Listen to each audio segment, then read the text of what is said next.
Sebab itu, bergaullah dengan cara yang sama dan kasihilah satu sama lain secara rohani sebagaimana kamu saling mengasihi satu sama lain oleh karena alasan pekerjaanmu.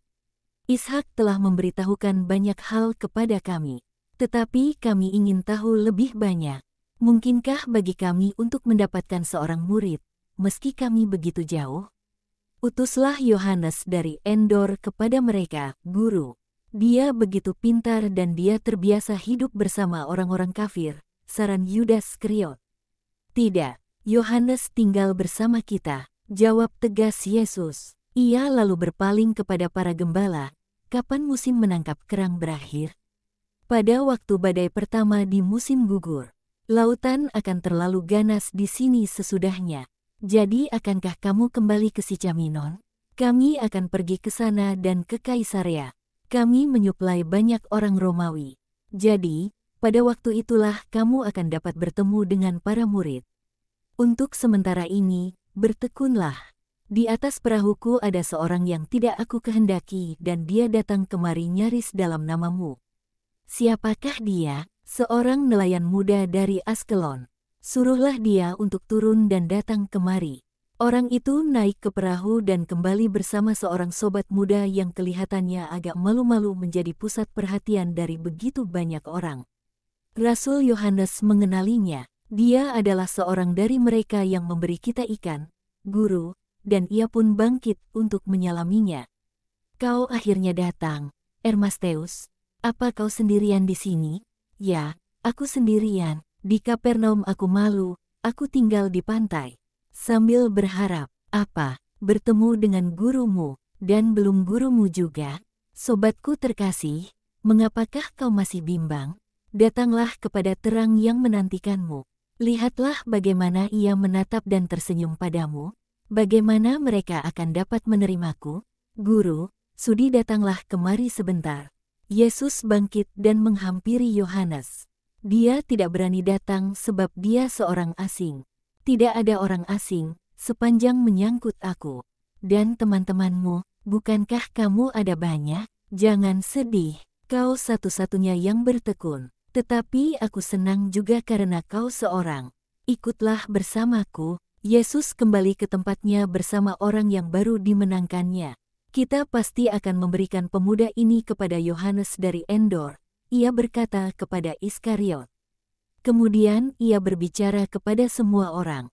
Sekelompok penggali turun masuk ke dalam pertambangan di mana mereka tahu ada harta karun yang tersembunyi dalam perut-perut bumi. Dan mereka mulai menggali, tetapi tanahnya keras dan pekerjaannya sulit dan berat. Banyak yang menjadi lelah, membuang peralatan mereka dan pergi.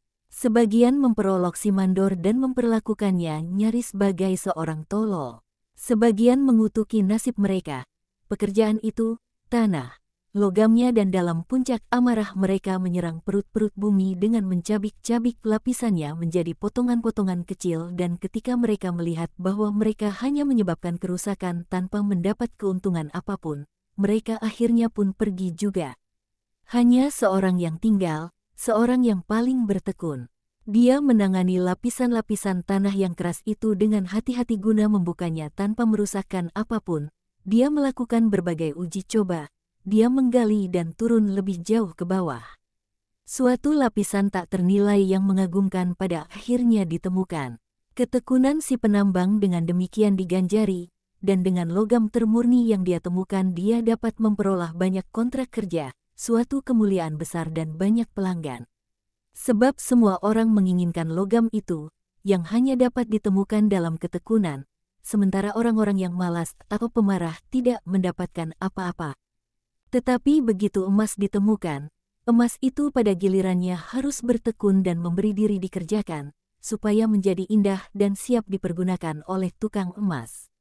Jika emas, sesudah digali, menolak untuk menjalani penanganan lebih lanjut, betapapun mungkin menyakitkannya itu, maka dia akan tinggal sebagai suatu logam kasar, yang tidak layak untuk dikerjakan.